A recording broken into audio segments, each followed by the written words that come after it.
ونستغفره ونؤمن به ونتوكل عليه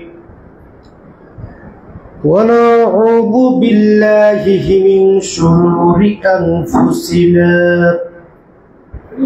ومن سيئات أعمالنا من يهده الله فلا مضل له ومن يضلل فلا هادي له وأشهد أن لا إله إلا الله وحده لا شريك له وأشهد أن محمدا عبده ورسوله أما بعد فأعوذ بالله من الشيطان الرجيم بسم الله الرحمن الرحيم هو الذي جعل لكم الأرض ذلولا فامشوا في مناكبها وكلوا من رزقه وإليه النشور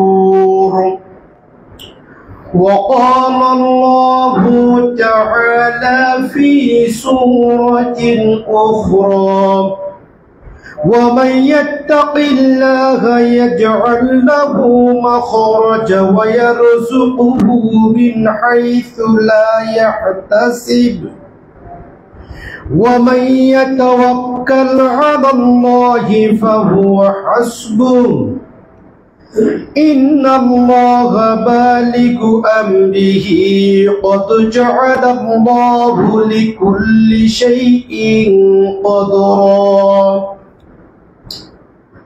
وقال النبي صلى الله عليه وسلم في حديثه قلت يا رسول الله صلى الله عليه وسلم إني أكثر الصلاة عليك فكم أجعل لك من صلاتي فقال ما شئت قال قلت الربع قال ما شئت فإن زدت فهو خير لك قلت النصف قال ما شئت فإن زدت فهو خير لك قال قلت فالثلثين قال ما شئت فإن زدت فهو خير لك قلت أجعل لك الصلاة كلها قال إذا تكفى همك ويغفر لك ذنبك قال أبو عيسى هذا حديث حسن আলহামদুলিল্লাহ সমস্ত হামদ এবং সালাত ইবাদত এবং গুণকীর্তন সেই মহান আল্লাহ তাবারক ওয়া তাআলার জন্য যে মহান আল্লাহ তাবারক ওয়া তাআলা একান্ত মেহেরবানিতে অনুগ্রহে এবং অনুকম্পায়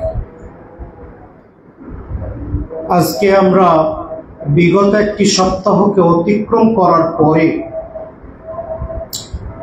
বলা হয়ে থাকে দিনসমূহের সর্দার তথা এই জুমাবারে এই পৃথিবীর সকল কর্মব্যস্ততাকে ত্যাগ করে শুধুমাত্র আল্লাহর রেজামন্দি আল্লাহর সন্তুষ্টি পাবার নিমিত্তে এই পৃথিবীর বুকে সর্বোৎকৃষ্ট জায়গা তথা আল্লাহর ঘর এই মসজিদে সমবেত হয়ে কিছু সালাত আদায় অন্তে কিছু কথা বলবার এবং শুনবার জন্য মহান আল্লাহ তাবারক ওয়া তাআলা আমাদেরকে সময় এবং সুযোগ করে দিয়েছেন। এই জন্য আল্লাহ তাআলার দরবারে অত্যন্ত ভক্তি আন্তরিকতার হৃদয় নিংড়ানো শুকরিয়া জানাই, সকলে বলি আলহামদুলিল্লাহ।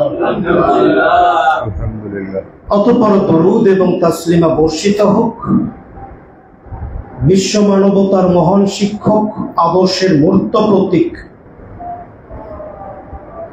যিনি তৎকালীন তমসাচ্ছন্ন অন্ধকারাচ্ছন্ন নব্য জাহিলি আরব সমাজে আগমন করে মানুষকে হেদায়েতের পথ, মানুষকে মুক্তির পথ, মানুষকে কল্যাণের পথ তথা সিরাতুল মুস্তাকিমের পথ দেখিয়ে দিয়ে গিয়েছেন।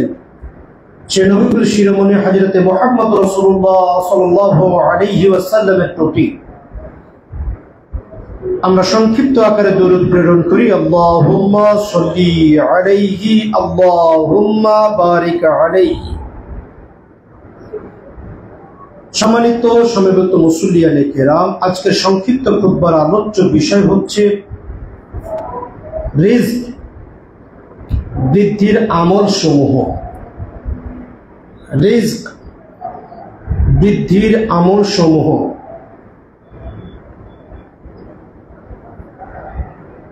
অর্থাৎ রিজিকে বারাকা, কোন আমলগুলি করলে আল্লাহ তাবারক ওয়া তাআলা আমাদেরকে রিজিকে বরকত দান করেন, এ বিষয়ে মহান আল্লাহ তাআলার কোরআনুল হাকিম এবং রাসূল করিম সাল্লাল্লাহু আলাইহি ওয়াসাল্লামের সুন্নাহর আলোকে আমি আমার খুতবার জবনিকা টানার প্রয়াস হব। ওয়া তাওফীকি ইল্লা বিল্লাহ। সম্মানিত সমবেত মুসল্লিয়ানে কেরাম, যা সৃষ্টি হয়েছে এবং কিয়ামত অবধি যা সৃষ্টি হবে আল্লাহ তাআলা তা লিপিবদ্ধ করে রেখেছেন।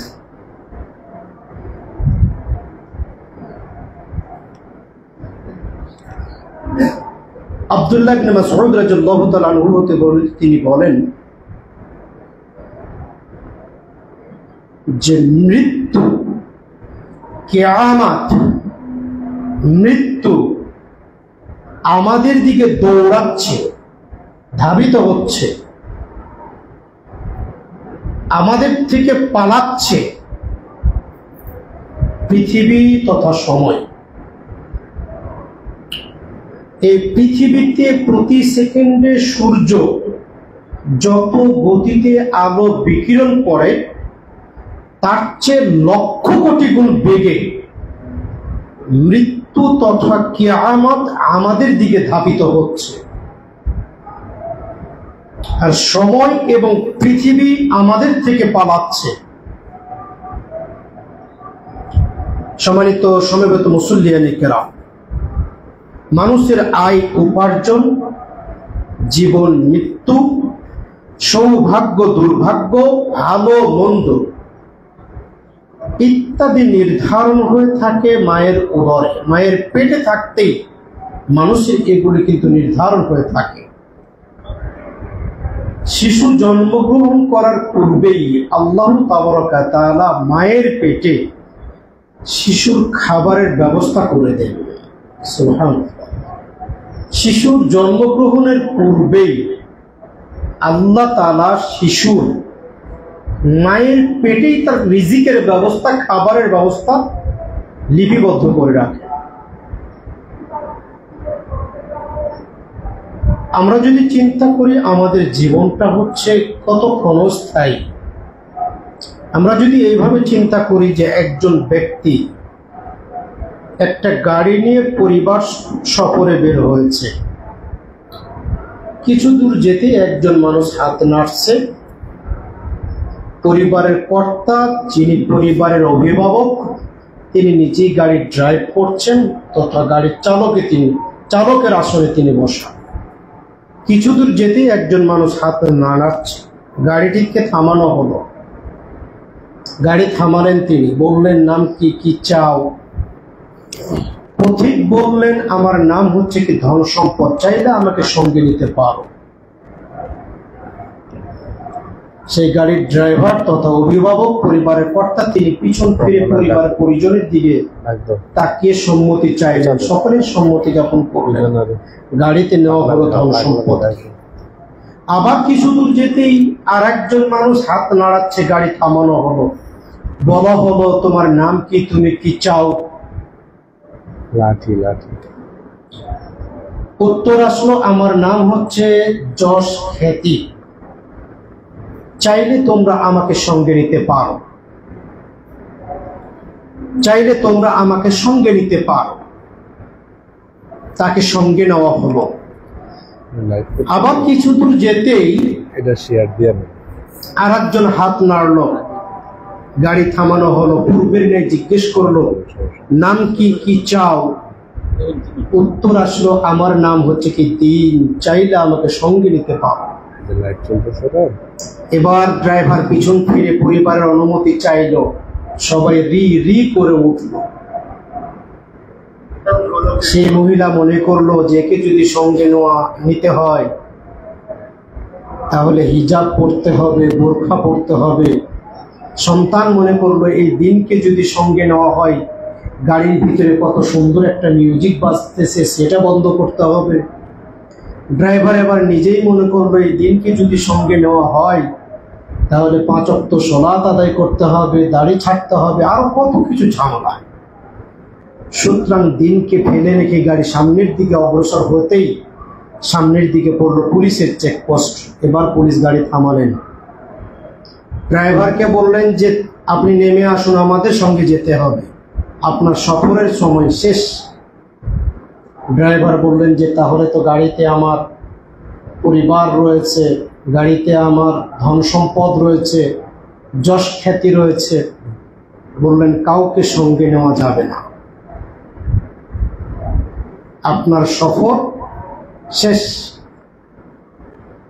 পিছন ফিরে পরিবারের কর্তা যদি তাকালেন, হাত নেড়ে তার বড় ছেলে গাড়ি ড্রাইভ করে একবার হাসি দিয়ে গাড়ি ড্রাইভ করে সামনের দিকে নিয়ে চলে গেলেন। এই দুনিয়াটা হচ্ছে একটা গাড়ির মতো, একটা সফর। দুনিয়ার জীবনটা হচ্ছে একটা সফরের মতো। পুলিশটা হচ্ছে কি মালাকুল মউত, চাইলেও এই সুযোগ আর কাউকে তিনি দেবেন না। আমরা যদি একটু চিন্তা করি, কয়েকদিন আগে দেখলাম আমরা সোশ্যাল মিডিয়ায় যে বিষয়টি মোটামুটি বারবার ঘুরে ফিরে আমরা দেখি, ওমান প্রবাসী এক ভাই তিনি আসতেছিলেন 2.5 বছর পরে। এয়ারপোর্টে তাকে স্বাগত জানাতে গেছিলেন তার স্ত্রী, তার সন্তান, তার মা, তার নানি, তার বড় ভাই, বড় ভাবি। আমরা দেখেছি চালকের ঘুমের কারণে পুরো মাইক্রো একবারে পাশে পুকুরে অতল পানির নিচে তলিয়ে গেছে। সম্ভবত ড্রাইভার সহ 3 জন পুরুষ, মহিলা মানুষের ভিতরে মনে হয় তার ভাবি বেঁচে আছে, বাকি সবাই পানিতে ডুবে মারা গেছে গাড়ির ভিতরে। জীবনটা তো এরকম, কত স্বপ্ন ছিল দেশে ফিরে আসবে। তার সাক্ষাৎকার শুনলে এটুকু পাওয়া যায় যে সে বিয়ের যখন 6 মাস বয়স, তার ওয়াইফ যখন প্রেগনেন্ট, তখন সে ওমান গেছে। এয়ারপোর্টে নেমে একবার শুধু সন্তানকে কোলে নিয়েছে, সন্তান কোল থেকে মায়ের কোলে চলে গেছে। বাসায় ভরে মন শান্তি করে তিনি সন্তানকে কোলে নিতেন। এই স্বপ্ন তার অধরে রয়ে গেল। বাসায় কোনো মহিলা মানুষ নেই। জীবন কিন্তু আমাদের এইটা, সময় কিন্তু জাস্ট আমাদের এইটা। এই জন্য আল্লাহ তাআলা বলতেছেন, ইদা জাআ আজালুল মুসাম্মা, যখন নির্দিষ্ট সময় চলে আসবে, লা ইস্তাকদিমুনা সাআতাও ওয়ালা ইস্তাখিরুন, 1 সেকেন্ড সময় আগাতে দেবে না, 1 সেকেন্ড সময় আপনাকে পিছাতে দেবে না। এর নাম হচ্ছে কি মালাকুল মউত, এর নাম হচ্ছে কি মৃত্যু। সম্মানিত সমবেত মুসল্লিন ইকরাম, এই ক্ষণস্থায়ী জীবনের জন্য আমরা কি না করি, কত না অর্থ সম্পদ উপার্জন করি। বিখ্যাত আলেকজান্ডার প্লেমি যখন তিনি মৃত্যু শয্যায় শায়িত তার পরিবারবর্গকে বললেন, বন্ধু বান্ধবকে বললেন, আমি যখন মরে যাব, আমাকে যখন কবরে নেওয়া হবে বা শ্মশানে নেওয়া হবে, আমার খাটিয়া যখন বহন করা হবে, কাপড়ের মধ্যখান থেকে আমার হাতটাকে ডান পাশে বের করে দিলেন এবং আমি যা উপার্জন করেছি রাস্তাতে ফেলতে ফেলতে সামনের দিকে নিয়ে যাবেন, যাতে করে মানুষ বুঝে এই পৃথিবীতে বান্দা তুমি যত কিছু উপার্জন করেছো তুমি কিচ্ছু নিয়ে যেতে পারবে না, একটা কানা করিও তোমার সঙ্গে যাবে না। সম্মানিত সমবেত মুসল্লিয়ান ইকরাম, বিখ্যাত মুহাদ্দিস এরাবিয়ান আলেম তিনি বলতেছেন এইভাবে, ইমাম হাসান মুহাম্মদ, যে রিজক হলো প্রত্যেকটি জীব বস্তু অবস্তুর উপরে নির্ভরশীল একটি বিষয়। আমরা রিস্ক শব্দের অর্থ বুঝি ধন সম্পদ, এটি কিন্তু ভুল, এটি কিন্তু সীমাবদ্ধ অর্থ। আপনি এই মুহূর্তে যে কাজটি করছেন এটি হচ্ছে রিস্ক। রমজানের সিয়াম হচ্ছে রিস্ক, অবশ্যই সেটি আত্মার খোরাক। কোরআন তেলাওয়াত করতেছেন, আপনার হৃদয়ের খোরাক। অনুরূপ ভাবে তাহাজ্জুদ সালাত আদায় করা, তারাবির সালাত আদায় করা রিস্ক। বাইতুল্লাহ জিয়ারত করা, হজ করা, উমরা করা রিস্ক। উত্তম আচরণ, ভালো ব্যবহার করা, এটি হচ্ছে রিস্ক। নেককার স্ত্রী, নেককার সন্তান সন্ততি লাভ করা, এটাও হচ্ছে রিস্ক। তওবা করা, বারবার তওবা করা, অবিরত তওবা করা, এটিও হচ্ছে রিস্ক। আত্মীয় স্বজনের সাথে সুসম্পর্ক বজায় রাখা, এটাও হচ্ছে রিস্ক। এর সাথে ধন সম্পদ, টাকা পয়সাও হচ্ছে রিস্ক। সুতরাং রিস্ক বলতে আমরা যে বুঝি ধন সম্পদ, বিষয়টি কিন্তু এমন নয়। সবচাইতে বড় রিস্ক হচ্ছে ঈমান আনা এবং ঈমানের পরে টিকে থাকা, এটি হচ্ছে রিস্ক। সম্মানিত সমাগত মুসল্লিয়ানে কেরাম,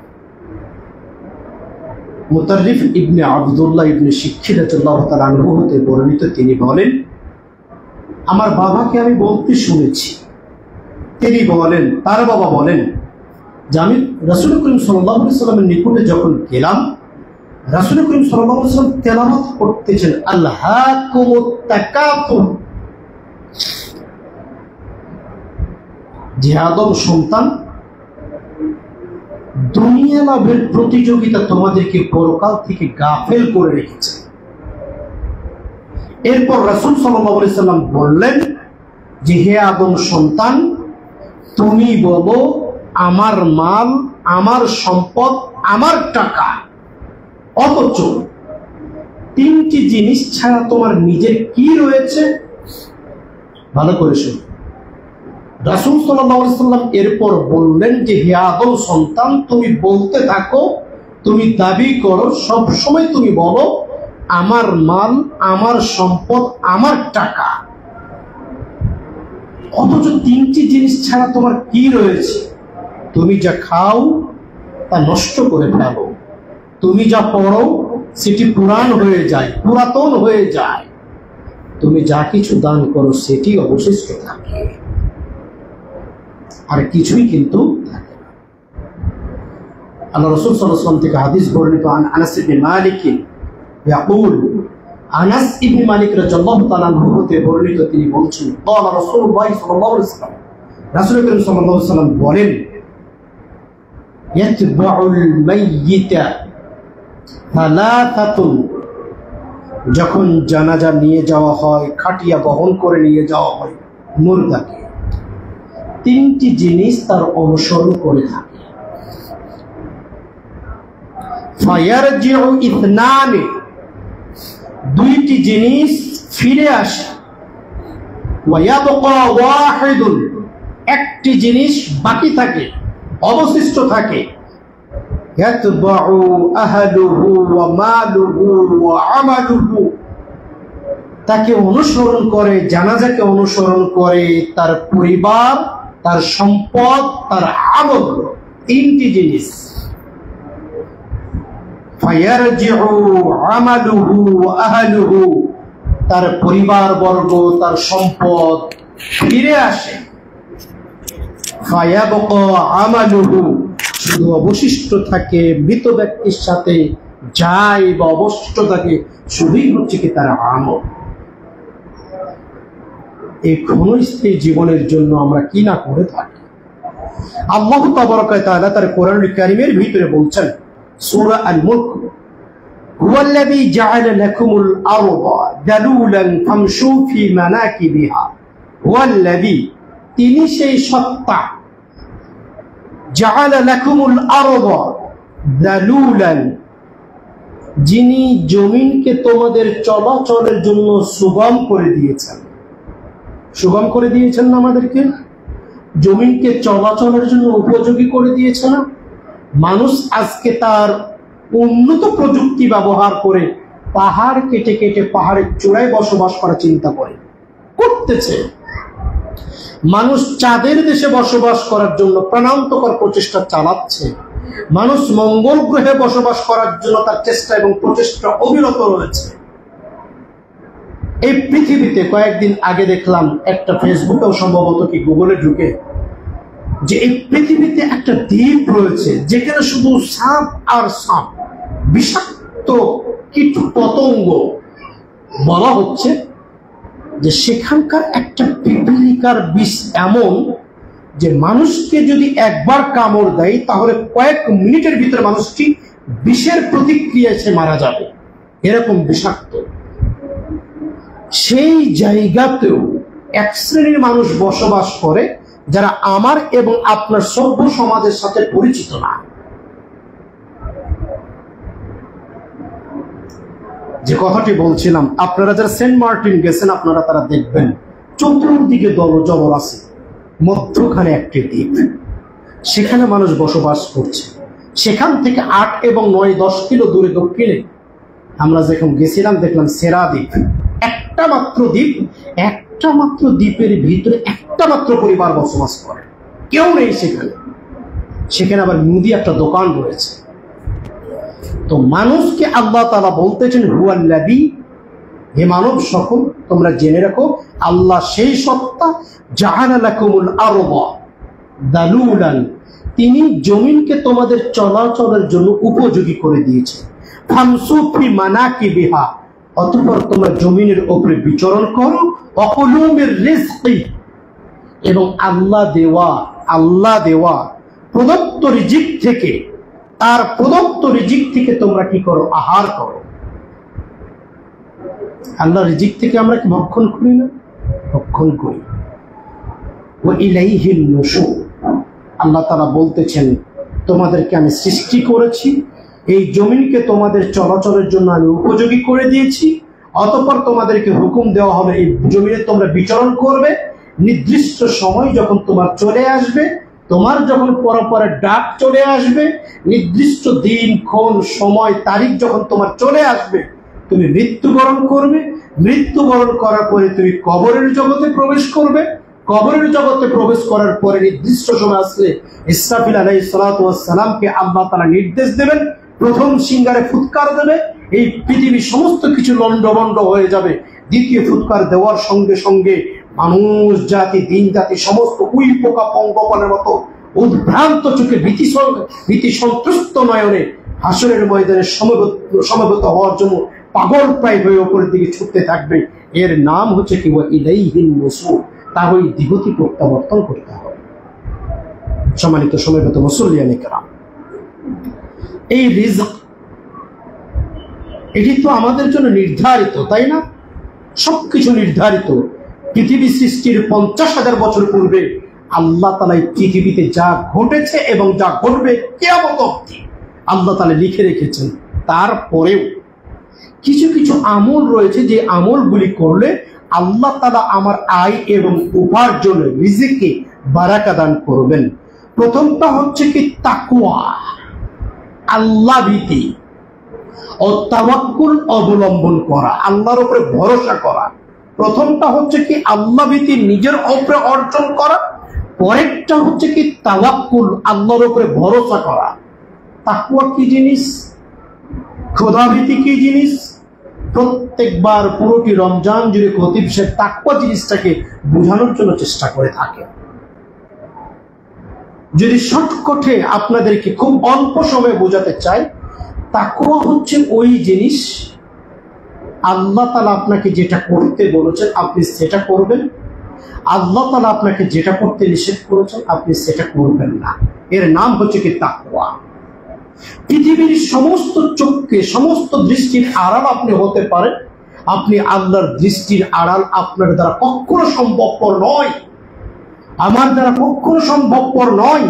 সুতরাং যেহেতু আল্লাহর নিয়ন্ত্রণের ভিতরে, আল্লাহর দৃষ্টি সীমার মধ্যে আমার উঠা, আমার বসা, আমার খাওয়া, আমার পড়া, আমার শোয়া সবকিছু সংগঠিত হয়, সুতরাং আমার দ্বারা পাপাচারে লিপ্ত হওয়া, আমার দ্বারা অন্যায় কাজ করা, আমার দ্বারা গুনাহের কাজ করা এটি কখনো সম্ভব নয়।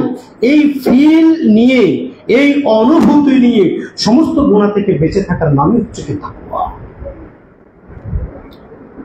আল্লাহ তাবারাকা ওয়া তাআলা তার কোরআনুল কারীমের ভিতরে বলছেন, ওয়া মান ইয়াত্তাকিল্লাহা ইয়াজআল লাহু মাখরাজা, সূরা আত-তালাকের ভিতরে, ওয়া মান ইয়াত্তাকিল্লাহ, যারা তাকওয়া অবলম্বন করে, যে ব্যক্তি তাকওয়া অবলম্বন করে, ইয়াজআল লাহু মাখরাজা, তিনি বিপদ থেকে উদ্ধারের অনেকগুলি পথ উন্মুক্ত করে দেন না? আপনি ঈমান আনবেন, তাকওয়া আনবেন, অনেক বিপদ আল্লাহ ঠিক সময়ে, আল্লাহর নির্ধারিত ফয়সালা অনুযায়ী ঠিক সময়ে আল্লাহ নিশ্চিন্তে আপনার বিপদগুলিকে হালকা করে দেওয়ার বিভিন্ন পথকে উন্মুক্ত করে দিবেন। কার নীতি অবলম্বন করতে হবে? তাকওয়ার নীতি অবলম্বন করতে হবে। আল্লাহ তাআলা সূরা আল মায়েদার মধ্যে বলতেছেন, আহলে কিতাবরা যদি তাদের রবের পক্ষ থেকে প্রেরিত তাওরাত, ইনজিল এবং অন্যান্য আসমানি কিতাব সমূহের প্রতি ঈমান আনত, তাহলে তাদেরকে আল্লাহ তাআলা আসমান থেকে রিজিক দান করতেন, ঠিক অনুরূপ ভাবে তাদের জন্য জমিন থেকে রিজিক বের করা হতো। সুবহানাল্লাহ। শুধু আসমানি কিতাবের প্রতি ঈমান আনার কথাই আল্লাহ তাআলা এখানে বলছেন। আল্লাহ তাআলা অনুরূপ ভাবে সূরা আল আরাফের ভিতরে বলছেন, জনপদের অধিবাসীরা যদি তাকওয়ার নীতি অবলম্বন করত, আল্লাহ ভীতি অর্জন করত, আল্লাহ তাআলা বলতেছেন আমি তাদের জন্য আসমান এবং জমিনের বরকতের দরজাসমূহ খুলে দিতাম।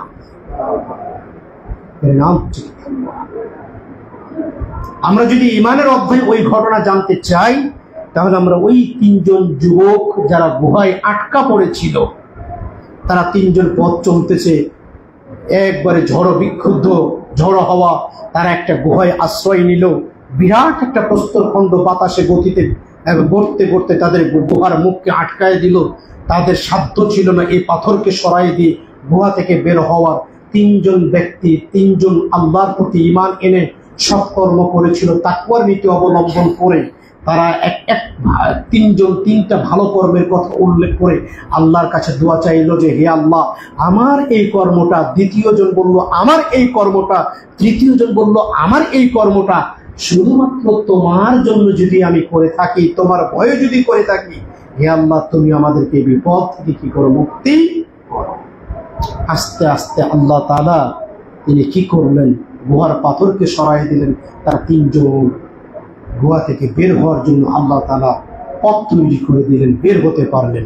এই জন্য আল্লাহ তাআলা বলছেন, ওয়া মান ইয়াত্তাকিল্লাহা ইয়াজআল লাহু মাখরাজা, যারা আল্লাহ তাআলা তাকওয়ার নীতি অবলম্বন করে থাকে, আল্লাহ তাআলা তাদেরকে উত্তরণের, বিপদ থেকে উত্তরণের অনেক পথ তৈরি করে দেন।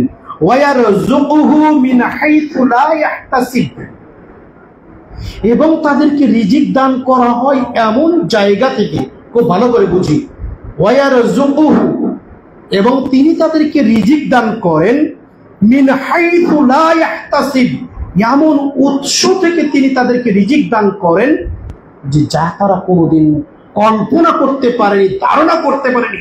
এইরকম উৎস থেকে আল্লাহ তাআলা তাদেরকে রিজিক দান করে থাকেন। সুবহানাল্লাহ। তিরমিজি, ইবনে মাজার বর্ণনায় ওমর ফারুক রাদিয়াল্লাহু তাআলা আনহুর রাওয়ায়াতে রাসূল করিম সাল্লাল্লাহু আলাইহি সাল্লাম বলেন, যদি বান্দারা তাকওয়ার নীতি অবলম্বন করে, যদি তারা আল্লাহর উপরে ভরসা রাখতো ঠিক মতো, তাহলে আমি তাদেরকে এমন ভাবে রিজিক দান করতাম, পাখির মতো তাদেরকে রিজিক দান করতাম। পাখি যেমন সকালবেলা খালি পেটে পরিকল্পনাহীন ভাবে একমাত্র আল্লাহ তাআলার উপরে ভরসা করে তারা যেমন বের হয়ে আসে, আবার সন্ধ্যা যখন হয় একবার উদর পূর্তি করে, পেট পূর্তি করে সারাদিন এখানে সেখানে বিচরণ করে সুন্দর শান্তি মতো, স্বস্তি মতো তাদের নিরে ফিরে যায়, ঠিক বান্দা যদি আল্লাহর উপরে ভরসা করত, বান্দা যদি তাকওয়ার নীতি অবলম্বন করত, আল্লাহর উপরে ভরসা করত, আল্লাহ তাআলা বান্দাকে পাখির ন্যায় রিজিক দান করতেন। সুবহানাল্লাহ। এই জন্য আল্লাহ তাআলা বলতেছেন ওয়ায়ারযুকুহু মিন হাইসু লা ইয়াহতাসিব, আমি তাদেরকে এমন উৎস থেকে রিজিক দান করতাম যা তারা কোনদিন কল্পনা করতে পারবে না। আল্লাহ তাআলা বলছেন ওয়ামান ইয়াতাওয়াক্কাল আলাল্লাহি ফাহুয়া হাসবুহ, যারা আল্লাহ তাআলার উপরে ভরসা করে আল্লাহ তাআলা তার জন্য যথেষ্ট। সুবহানাল্লাহ। যারা আল্লাহ তাআলার উপরে ভরসা করে আল্লাহ তাআলা তার জন্য যথেষ্ট।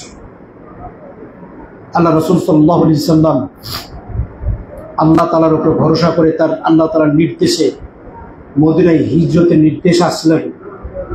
আল্লাহ তাআলা বললেন তুমি বের হয়ে যাও, চতুর্দিকে শত্রু। ভরসাটা কার উপরে ছিল? নিরাপদে আল্লাহ তাআলা তাকে মদিনায় পৌঁছার সুযোগ করে দিয়েছে। পথিমধ্যে ক্লান্ত একটা গুহায় আশ্রয় নিল। গুহার উপরে ঠিক শত্রুদের ঘোড়ার পদচারণা ঠক ঠক করে কানে শোনে না? সাথে রয়েছে আবু বকর রাদিয়াল্লাহু তাআলা আনহু। আবু বকর রাদিয়াল্লাহু তাআলা আনহুর চেহারা দেখে রাসূল করিম সাল্লাল্লাহু আলাইহি ওয়াসাল্লাম মনে করতেছেন তিনি হয়তোবা চিন্তাক্লিষ্ট, হয়তোবা দুশ্চিন্তে আপতিত। সুবহানাল্লাহ। আল্লাহ রাসূল আবু বকর রাদিয়াল্লাহু তাআলা আনহুকে বললেন লা তাহজান, চিন্তা করো না, ইন্নাল্লাহা মা'ানা, নিশ্চয়ই আল্লাহ আমাদের সঙ্গে রয়েছেন। সুবহানাল্লাহ। এই মসজিদে বসে রয়েছেন রোড দিয়ে, আপনার জানের শত্রু চলে যাচ্ছে, আপনি চোখে চোখে দেখতেছেন, আওয়াজ তাদের শুনতেছেন। রাসূলের আল্লাহর প্রতি কতটা ভরসা, তাওয়াক্কুল কতটা হবে বলতে পারে লা তাহজান, তুমি চিন্তা করো না, ইন্নাল্লাহা মা'ানা, নিশ্চয়ই আল্লাহ আমাদের সঙ্গে রয়েছে। সম্মানিত সমবেত মুসল্লিন, আল্লাহ তাআলা বলছেন ইন্নাল্লাহা বালিগু আমরিহি, আল্লাহ তাআলা যা করতে চান তিনি সে উদ্দেশ্য পূর্ণ করবেনই। কদ জাআলাল্লাহু লিকুল্লি শাইইন কদরা, নিশ্চয়ই আল্লাহ তাআলা প্রত্যেকটি জিনিসের জন্য নির্ধারিত সময়সীমা তিনি নির্ধারণ করে রেখেছেন। তাহলে রিজক বৃদ্ধির প্রথম যেটি আমল সেটি হচ্ছে তাকওয়ার নীতি অবলম্বন করা, আল্লাহর উপরে তাওয়াক্কুল করা। অনেক উদাহরণ রয়েছে আল্লাহর উপরে তাওয়াক্কুল করা। এই তো মনে হয় 2 রমজান আগে ঢাকাতে বঙ্গভবনে রমজানের সময় মার্কেটে আগুন লেগে গেল না? একজনের সাক্ষাৎকার শুনেছিলাম এরকম যে আমি যখন ঢাকা আগমন করেছি, ঢাকায় যখন এসেছি আমার কাছে 800 টাকা ছিল। আল্লাহ তাআলা কয়েক বছরের ব্যবধানে 3 কোটি টাকার মালিক আল্লাহ তাআলা আমাকে বানাইছিলেন। 3 কোটি টাকা, 3 কোটি টাকায় আগুনে শেষ 3টি কারখানা, পোশাকের কারখানা, 3টি গোদাম ঘর পোশাকের। আমি আল্লাহর কাছে ভরসা রাখি, আল্লাহ তাআলা আমার যা ক্ষতি হয়েছে এর থেকে আল্লাহ তাআলা আমার আরো আমাকে বেশি দান করবে। ভরসাটা কার উপরে? আল্লাহ। আমি হকের পথে চলছি, হক কথা বলি, সত্য কথা বলি, আমার সংখ্যা বৃদ্ধি পাক আর না পাক, আমাকে হেল্প করার মানুষ থাক আর না থাক, আমি হকের পথে রয়েছি, আল্লাহ তাআলা আমাকে হেফাজত করবে। এটি কোন মানুষের কথা হতে পারে?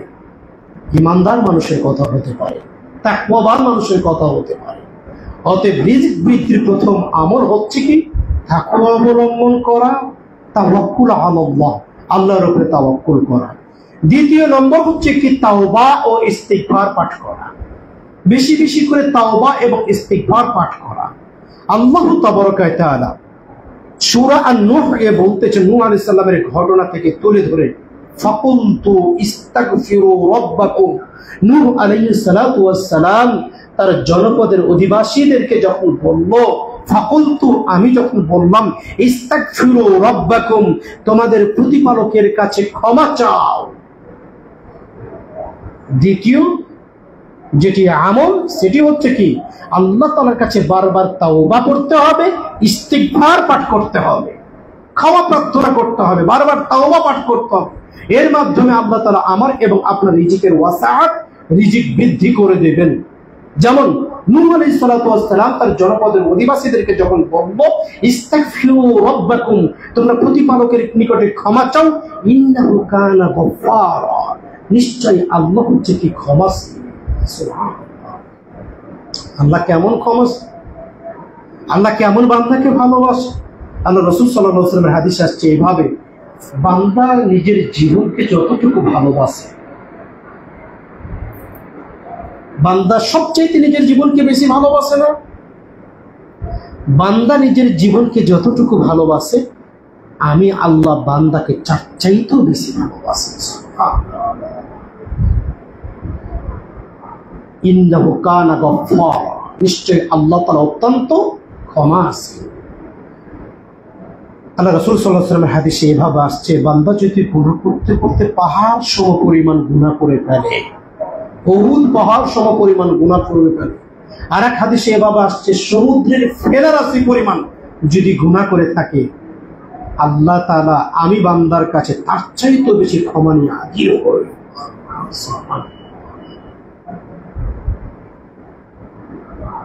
ইন্নাহু কানা গফফারা, নিশ্চয় আল্লাহ তাআলা হচ্ছে অত্যন্ত ক্ষমাশীল। বিজন মরুভূমির প্রান্তরে হারানো উটের মালিক, মনে করেন বিশাল মরুভূমি, এখন তো প্লেন, উড়োজাহাজ, আরো কিছু আবিষ্কার হয়েছে। মরুভূমিতে তো একসময় চলাচলের বাহন ছিল উট। তো বলছে বিজন মরুভূমির প্রান্তরে হারানো উটের মালিক উট হারিয়ে দিয়ে যখন মৃত্যুর প্রহর গুনতেছে, ঠিক এই সময় উট পেয়ে উটের মালিক যেমনটা আনন্দিত হয়, বান্দা যখন আল্লাহ থেকে দূরে চলে যায়, আবার যখন তাওবা করে আল্লাহর দিকে ফিরে আসে, আল্লাহ বলতেছেন হারানো উটের মালিকের চাইতেও আমি বেশি খুশি হই। সম্মানিত সমবেত মুসল্লিয়ানে কেরাম, এই জন্য বলছি ইন্নাহু কানা গফফারা, নিশ্চয় আল্লাহ তাআলা অত্যন্ত ক্ষমাশীল। ইরসিলিস সামাআ আলাইকুম মিদরারা, যখন বেশি বেশি করে আমি আপনি আল্লাহর কাছে ক্ষমা চাইবো, আল্লাহ তাআলা রিজিকের অসাআত দান করবেন। কিভাবে? আল্লাহ তাআলা তো ডাইরেক্ট আমাদেরকে খাবার দিয়ে যাবেন না, তিনি আসমান থেকে মুষলধারে বৃষ্টি বর্ষণ করবেন। সেটা হচ্ছে উপকারী বৃষ্টি, তিনি মুষলধারে বৃষ্টি বর্ষণ করবেন। তারপরে বলা হচ্ছে ওয়াইয়ুমদিদকুম, তোমাদেরকে তিনি দান করবেন বিন আমওয়াল, ধন সম্পদ দান করবেন, ওয়াবানিন, সন্তান সন্ততি দান করবেন। এমন সন্তান আল্লাহ তাআলা আপনাকে দান করেছেন, আপনার সন্তান সময় সহকার এমন সন্তান দান করেছেন, সন্তানের পরিচয় পিতার পরিচিতি লাভ হয়। এমন সন্তান, যে সন্তান দেশের জন্য সম্পদ আছে না? সুতরাং আল্লাহ তাআলা তোমাদেরকে ধন সম্পদ দিয়ে বৃদ্ধি করে দেবেন, তোমাদের সন্তান সন্ততি দান করবেন। ওয়া ইয়াজআল লাকুম জান্নাত, বাগ বাগান, ফল ফসলাদি দিয়ে ভরপুর করে দিবেন। ওয়া ইয়াজআল লাকুম আনহার, তিনি তোমাদেরকে নদী নালা দান করবেন। আর দ্বিতীয় উপায় হচ্ছে কি? দ্বিতীয় উপায় হচ্ছে কি? তাওবা এবং ইস্তিগফার পাঠ করা। ওমর ফারুক রাদিয়াল্লাহু তাআলা আনহুর নিকটে বলা হলো, মানুষেরা বলল যে আমিরুল মুমিনিন, আপনি আমাদের দুর্ভিক্ষের জন্য দোয়া করে দিন, যাতে আল্লাহ আমাদের কাছ থেকে দুর্ভিক্ষ তুলে নেন। ওমর ফারুক রাদিয়াল্লাহু তাআলা সমস্ত সময় জুড়ে দোয়াতে তিনি শুধু ইস্তিগফার পাঠ করলেন। অভিযোগ করা হলো, হে আমিরুল মুমিনিন, আপনি তো দোয়াতে তেমন কিছুই বললেন না।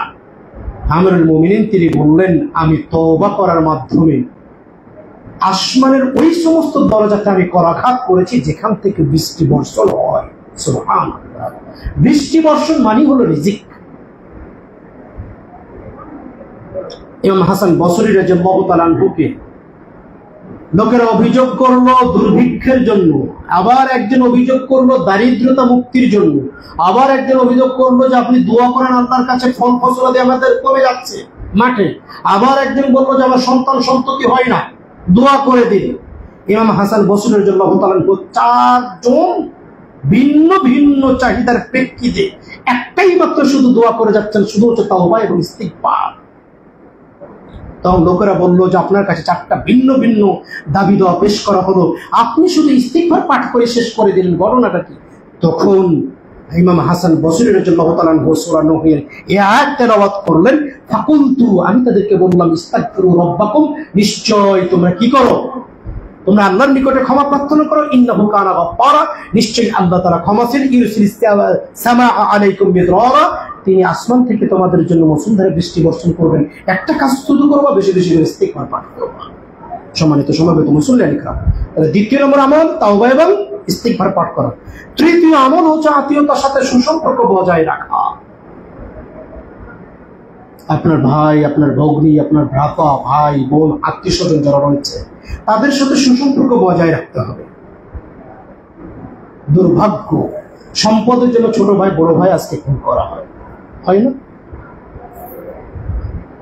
এমন মনের ভিতরে হিংসা এবং বিদ্বেষ, এক ভাই চায় না যে আর এক ভাই ওয়ার্ড কাউন্সিলর হোক, মেম্বার হোক, চেয়ারম্যান হোক, মন্ত্রী হোক, এমপি হোক। সুসম্পর্ক তো দূরের কথা। আল্লাহ রাসূল সাল্লাল্লাহু আলাইহি ওয়াসাল্লাম আনাস ইবনে মালিক রাদিয়াল্লাহু তাআলা বর্ণিত, তিনি বলেন, আমি রাসূল করিম সাল্লাল্লাহু আলাইহি ওয়াসাল্লামকে বলতে শুনেছি, তিনি ইরশাদ করেন, মান সাররাহু আন ইবসাতা লাহু ফি রিজকিহি, কোন ব্যক্তি যদি তার রিজিকের ওয়াসাআত, রিজিকের প্রশস্ততা, তার রিজিক বাড়িয়ে দেওয়া দেখে আনন্দিত হতে চায়। কেনা চাই যে আমার ধন সম্পদ বেড়ে যাক, কেনা চাই যে আল্লাহ তাআলা আমার রিজিকের ওয়াসাআত দান করুক, প্রশস্ততা দান করুক, ব্যাপকতা দান করুক। এই জিনিসটা থেকে যে ব্যক্তি আনন্দ পেতে চায়, আর ইনসালাহু ফি আতারিহি, অথবা তার হায়াতকে দীর্ঘজীবী করা হোক, লম্বা করা হোক, তার বয়সকে দীর্ঘ করা হোক। হায়াতকে লম্বা করা মানে মানুষ যে তার নির্দিষ্ট সময়সীমার চাইতে বেশি বাঁচবে, বিষয়টি এমন না। আল্লাহ তাআলা আপনাকে যতদিন রিজিক এই পৃথিবীতে লিখে রেখেছে, যতদিন পর্যন্ত আপনি পৃথিবীতে বেঁচে থাকবেন, আল্লাহ তাআলা আপনার প্রতি সন্তুষ্ট থাকলে বড় বড় বালা মুসিবত এবং বড় বড় অসুখ থেকে আল্লাহ তাআলা আমাকে আপনাকে হেফাজত করবেন। এটি হচ্ছে হায়াত এবং লম্বা করা। হায়াত ওমর বয়সটাকে লম্বা করা। বলা হচ্ছে আই ইনসালাহু ফি আসারিহি, কোন ব্যক্তি যদি তার রিজিকের প্রশস্ততা দেখে আনন্দ পেতে চায়, অথবা তার জীবনকে লম্বা করার মাধ্যমে আনন্দ পেতে চায়, আল্লাহ রাসূল বলছেন ফালিয়াসিলুর রাহিমা, সে যেন আত্মীয়তার সম্পর্ক বজায় রাখে। সুতরাং রিজক বৃদ্ধির তৃতীয় আমল হচ্ছে কি, আত্মীয়তার সাথে সম্পর্ক বজায় রাখতে হবে। যদি বড় ভাইয়ের সাথে গন্ডগোল করে থাকেন, যদি ছোট ভাইয়ের সাথে গন্ডগোল করে থাকেন, তার অধিকার হরণ করে থাকেন, অধিকার হরণ করা সীমিত ভিন্ন একটি আলোচনা। কিঞ্চিত পরিমাণ বান্দার অধিকার নষ্ট করলে, যতক্ষণ পর্যন্ত বান্দা ক্ষমা না করবেন, ততক্ষণ পর্যন্ত আল্লাহ বান্দাকে ক্ষমা করতে পারেন না। এই যে বান্দার অধিকার, বান্দার হক আপনি হরণ করেছেন। সুতরাং আজকের আলোচনা শুনে আত্মীয়তার সাথে যদি কোনো ধরনের মনোমালিন্য হয়ে থাকে, ক্ষমা চেয়ে আল্লাহর কাছে তাওবা করে ওই বান্দার কাছে ক্ষমা চেয়ে আত্মীয়তার সম্পর্ক, সুসম্পর্ক বজায় রাখার জন্য চেষ্টা করবেন। চতুর্থ আমল হচ্ছে নবী করিম সাল্লাল্লাহু আলাইহি ওয়াসাল্লামের প্রতি দুরূদ পাঠ করা। বেশি করে নবী করিম সাল্লাল্লাহু আলাইহি ওয়াসাল্লামের প্রতি দুরূদ পাঠ করলে আল্লাহ তাআলা আমার এবং আপনার রিজিকের ওয়াসাআত দান করবেন।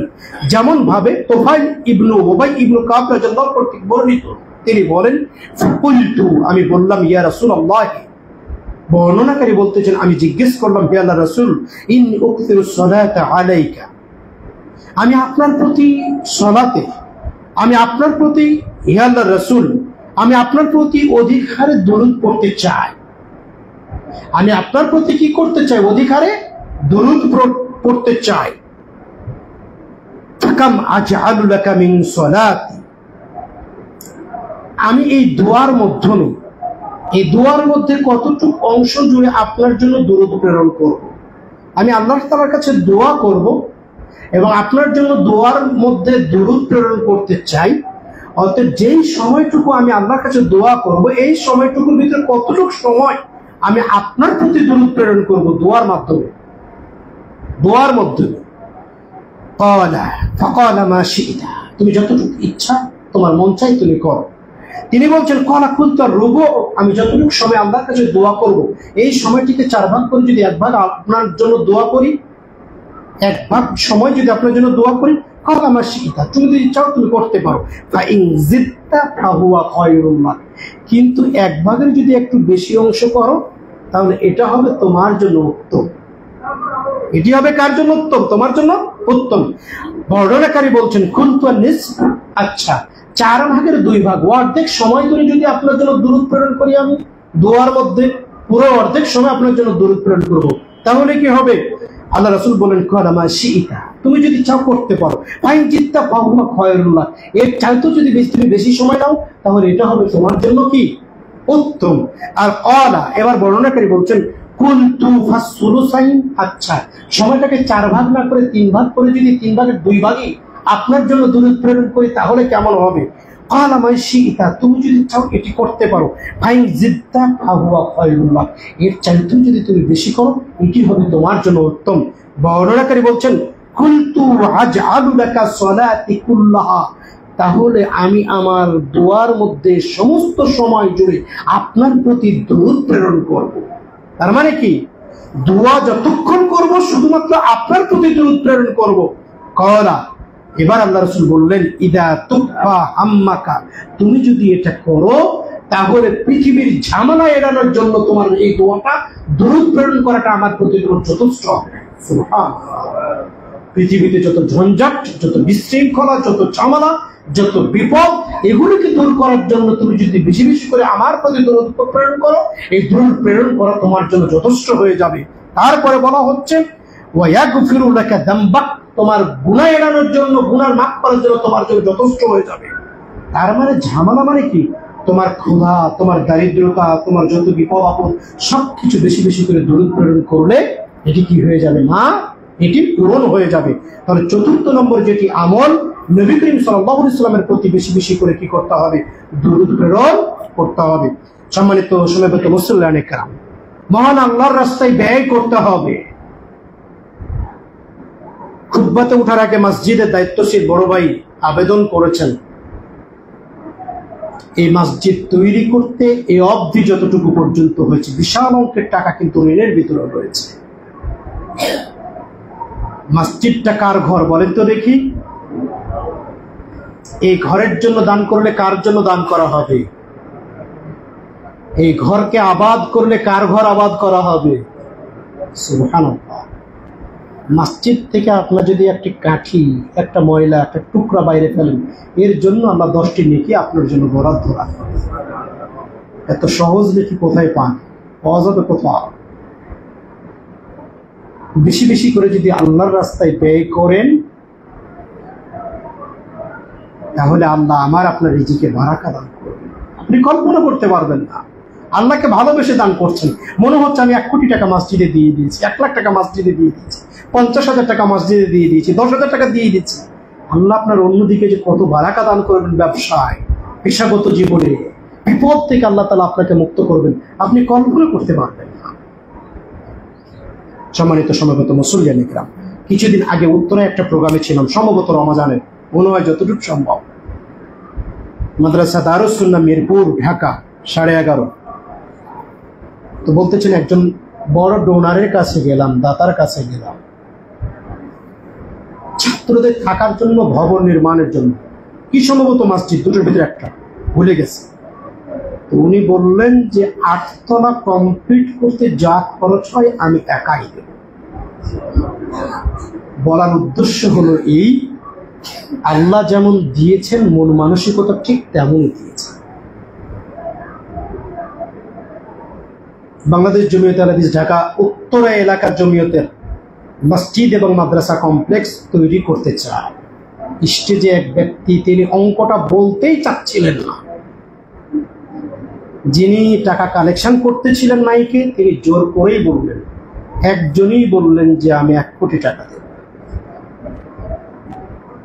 1 কোটি টাকা বিশাল অঙ্কের টাকা না, টাকা থেকে তার মাইনাস হচ্ছে না, ভরসা আছে আমি 1 কোটি টাকা দেবো, আল্লাহ এর দ্বিগুণ আল্লাহ তাআলা আমাকে দেবেন। বেশি বেশি করে আল্লাহর রাস্তায় দান করবেন, আল্লাহ আমার আপনার রিজিকের ওয়াসাআত দান করবেন। সম্মানিত সমবেত মুসল্লিয়ানে কেরাম, আল্লাহ তাআলা বলতেছেন, কুল ইন্না রাব্বি ইয়াবসুতুর রিজকা লিমান ইয়াশা মিন ইবাদিহি, নিশ্চয় আমার রব তার বান্দাদের মধ্যে যার জন্য ইচ্ছা রিজিককে প্রশস্ত করে দেন, ওয়া ইয়াকদিরু লাহু, যার জন্য ইচ্ছা তার রিজিককে কমায় দেন, ওয়া মা আনফাকতুম মিন শাইইন, সুতরাং মহান রবের জন্য ব্যয় করো, ফাহুয়া ইখলিফুহু ওয়া হুয়া খায়রুর রাযিকিন, তিনি তার বিনিময় দিবেন, তিনি উত্তম রিজিক দাতা। এই আয়াত থেকে নির্দেশ প্রদান করা হয় যে আল্লাহ তাআলার নির্দেশ অনুযায়ী যদি ব্যয় করা হয়, তিরমিজি কুরতুবিতে হাদিসটি রয়েছে যে আল্লাহর নির্দেশ মতো বান্দা যখন তার অর্থ ব্যয় করে থাকেন, আল্লাহ তাআলা তার রিজিকে বরকত দেওয়াটা, আল্লাহ তাআলা তার বিনিময় প্রদান করাটা, তার দানের বিনিময় প্রদান করাটা নিজ দায়িত্বে গ্রহণ করে নেন। সুবহানাল্লাহ।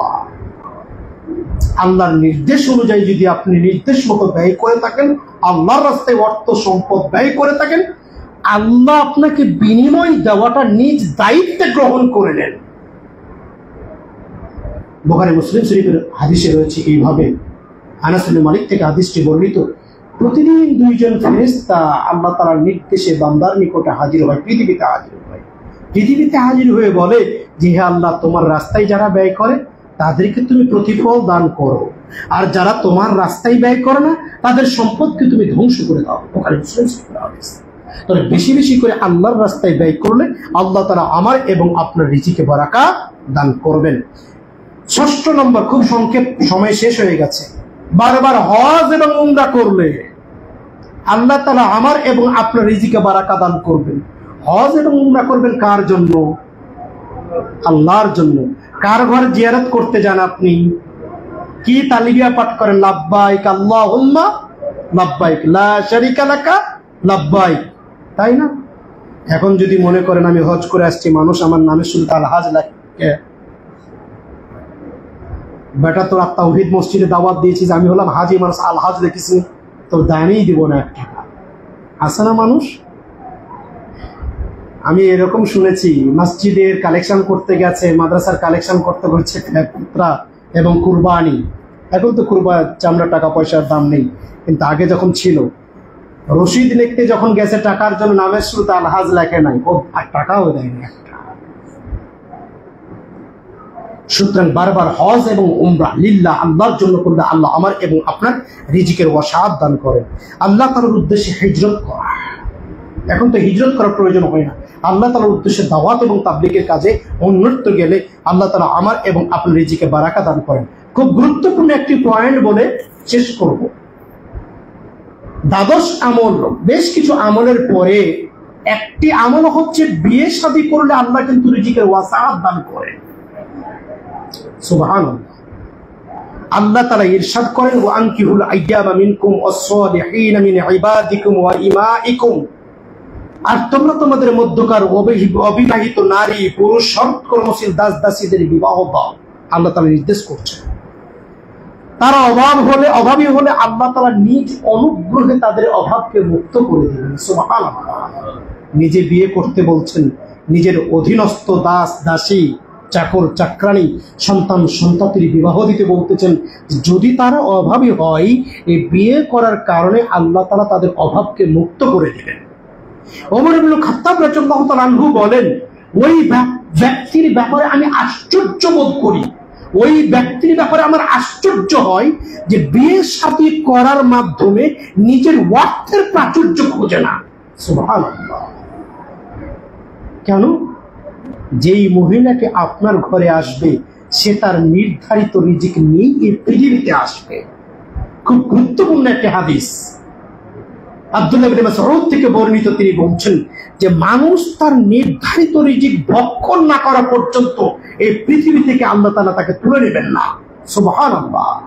ইমাম হাসান বসরি রাদিয়াল্লাহু তাআলা আনহু বলছেন, যখন আমি এই হাদিস শুনলাম যে মানুষ তার নির্ধারিত রিজিক ভক্ষণ না করা পর্যন্ত এই পৃথিবী থেকে আল্লাহ তাআলা তাকে তুলে নেবেন না, মৃত্যু ঘটাবেন না, তখন থেকে রিজিক নিয়ে আমি আর কোনোদিন পেরেশানি করি না। আপনি চান আর না চান, আল্লাহ তাআলা আমার এবং আপনার জন্য যে রিজিক বরাদ্দ করে রেখেছেন, সেটি আপনার কাছে ফিরে আসবেই আসবে। কিন্তু সেটি ঘরে বসে থেকে প্রত্যাশা করলে হবে না। সেই রিজিক অন্বেষণ করার জন্য আপনাকে জীবন মরণ চেষ্টা এবং প্রচেষ্টা করতে হবে। তাহলেই আল্লাহ তাআলা আমাকে আপনাকে সেই নির্ধারিত রিজিক দান করবেন। সুতরাং আমার এবং আপনার ঘরে যে কন্যাটি স্ত্রী হিসেবে আসলো, বৌমা হিসেবে আসলো, নিশ্চয়ই ওই মহিলাটি তার জন্য বরাদ্দকৃত রিজিক নিয়েই আপনার ঘরে আসে। আর সেটার মাধ্যম, সেটার মিডিয়া, আপনার মাধ্যমে আল্লাহ তাআলা তাকে রিজিক দান করে থাকেন। শুধু আপনি মিডিয়া, শুধু আপনি মাধ্যম। যেই সন্তান আপনার ভূমিষ্ঠ হয়েছে তার জন্য নির্ধারিত রিজিক নিয়েই আল্লাহ তাআলা তাকে পৃথিবীতে প্রেরণ করেন। শুধুমাত্র আপনার মাধ্যমে তার রিজিককে আল্লাহ তাআলা পৌঁছে দেন। সময়ত মুসল্লিয়ানে কেরাম, মানুষ মেহমান আসলে কিন্তু খুব ভার হয়ে যায়, তাই না? অথচ আল্লাহ রাসূল বলছেন, মেহমান দেখে কখনো ভার করো না, সেটি হচ্ছে তোমার জন্য রহমত, অনুগ্রহ। এই যে গত মাসে মনে হয় আমার বাসায় ওয়াইফ ডেঙ্গু জ্বরে আক্রান্ত, বেশ কিছু টাকা পয়সা খরচ, আবার শুনতেছি 4-5 জন মেহমান আসবে। অবাক, কোন এক বড় মানুষের কাছ থেকে কিছু টাকা জোর করে এমন হাদিয়া পেলাম যেটা আমি কোনোদিন কল্পনাই করিনি যে এই মুহূর্তে আমার কাছে টাকা আসবে, সেটা যেই পরিমাণের অঙ্করীয়। মেহমান আসলো, ঘটনাটা কি? গ্রাম থেকে মেহমান আসছে, কোনো কথা নাই, বার্তা নাই, চিকিৎসার জন্য আসছে, বাড়িতে আবার ফ্যামিলি অসুস্থ, খুব কাছের মানুষ। চাল, সেই কুরবানির গোশত, বেশ কয়েক রকমের আটা। আমি তখন দুষ্টুমি করে আমার সালাকে ফোন দিই, হ্যাঁ, যে এরকম মেহমান মাসে তো 1-2 বার আসলে আমার আর কোনো কিছু কেনা লাগবে না। সেই মেহমান 8-10 দিন থেকে বাসায় গেছে, এখনো সেই চাউল আটা এখনো আমার চলতেছে। এই জন্য যে কথাটি বলছিলাম, মানুষ তার নির্ধারিত রিজিক নিয়ে পৃথিবীতে আগমন করে। শুধুমাত্র আমাদের আস্থার অভাব, শুধুমাত্র আমাদের তাওয়াক্কুলের অভাব, নিজের উপরে আস্থার কনফিডেন্সের অভাব। আল্লাহ তাআলা আমার এবং আপনার মাধ্যমেই আমার ওয়াইফ, আমার সন্তান সন্ততি, আমার অধীনস্থদের রিজিক তার হাতে, তার মুখে পৌঁছে দেন। আল্লাহ তাবারাকা তাআলা সর্বপ্রথম আমাকে এবং আপনাদের সকলকে শিক্ষা গ্রহণ করে, আজকের আলোচনা থেকে শিক্ষা গ্রহণ করে বাস্তব জীবনে আমল করো। তো রিজিক বৃদ্ধি করা যে সমস্ত উপায় এবং অবলম্বনগুলি, আমলগুলির কথা শুনলাম, আল্লাহ তাআলা সেগুলো যেন আমাদেরকে আমল করে তৌফিক দান করেন। আল্লাহুম্মা আমিন। আল্লাহ তাআলা আমাদেরকে আসমানি বালা এবং জমিনি বালা থেকে হেফাজত করুন। আল্লাহ তাআলা আমাদের রিজিকের ওয়াসাআত দান করুন। আল্লাহ তাআলা আমাদের হেদায়েতকে, আমাদের অন্তরে হেদায়েতের নূর জ্বেলে দিন।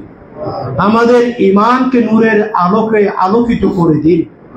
আল্লাহ তাআলা আমাদেরকে মাফ করে দিন। হযরত আদম আলাইহিস সালাম থেকে আজ পর্যন্ত যত মুমিন মুমিনাত কবরে শুয়ে রয়েছে, তাদের কবরের আযাবকে মাফ করে দিন। আল্লাহ তাআলা আমাদের আমলের সালেহগুলিকে কবুল করে নিন। আজকে এখানে মসজিদ তৈরি হয়েছে, আশেপাশে অনেক প্রতিবন্ধকতা রয়েছে, বাধা রয়েছে না? আল্লাহ তাআলা আমাদেরকে সঠিক দিন, সঠিক ইলম, সঠিক আমল করে তৌফিক দান করুন। সঠিক দিনটাকে বুঝার আল্লাহ জন্য হৃদয়টাকে খুলে দিন। মুমিন হচ্ছে ওই ব্যক্তি ভুলের মধ্যে থাকবে, যখন সঠিক দিন তার কাছে আসবে সেটাকে গ্রহণ করার জন্য হৃদয়টাকে প্রশস্ত করে দিবে, বুক পেতে মেনে নেবে। এর নাম হচ্ছে কি মুমিন। সে কখনো বলবে না এতদিন তাহলে কি করলাম, এতদিন তাহলে আলেম ওলামারা কোন ফতোয়া দিল, এতদিন তাহলে কোরআন হাদিসে কি এগুলো লেখা ছিল না, এরকম কোনোদিন যুক্তি তর্কে সে যাবে না। সঠিকটা আসার পথে, হকটা আসার পথে বাতিল আমলগুলিকে ছেড়ে দিয়ে সঠিকটাকে গ্রহণ করে আমল করবে। এটাই হচ্ছে মুমিন মানুষের পরিচয়। আল্লাহ তাআলা আমাদেরকে সঠিক দিন, সঠিক ইলম, সঠিক বুঝ আল্লাহ তাআলা আমাদেরকে দান করুন। আল্লাহ তাআলা আমাদের দেশকে হেফাজত করুন। আইন শৃঙ্খলা পরিস্থিতির আরো উন্নতি আল্লাহ তাআলা ঘটান। আল্লাহ তাআলা আমাদের দেশীয় ষড়যন্ত্র, বিদেশি ষড়যন্ত্র থেকে আল্লাহ তাআলা আমাদেরকে হেফাজত করুন। ওই শাসকের হাতে আল্লাহ তাআলা বাংলাদেশকে তুলে দিন, যে শাসকের হাতে আমার এবং আপনার জানের নিরাপত্তা থাকবে, মানের নিরাপত্তা থাকবে। আমি স্বস্তি শান্তি মতো সঠিক দিন চর্চা করতে পারবো, সঠিক ইলম চর্চা করতে পারবো। এরকম মুক্ত পরিবেশ আল্লাহ তাআলা আমাদেরকে দান করুন। আল্লাহ তাআলা আমাদেরকে কবুল করে নিন। আল্লাহ তাআলা আমাদেরকে যোগ্য সন্তান আল্লাহ তাআলা আমাদেরকে দান করুন। চক্ষু শীতলকারী সন্তান আল্লাহ তাআলা আমাদেরকে দান করুন। সুসন্তান হিসেবে গড়ে তোলার মতো নিজেদেরকে দক্ষ এবং যোগ্য অভিভাবক এবং অভিভাবকের ভূমিকা পালন করা আল্লাহ তাআলা আমাদেরকে তৌফিক দান করুন। আল্লাহুম্মা আমিন, আল্লাহুম্মা আমিন, আল্লাহুম্মা আমিন।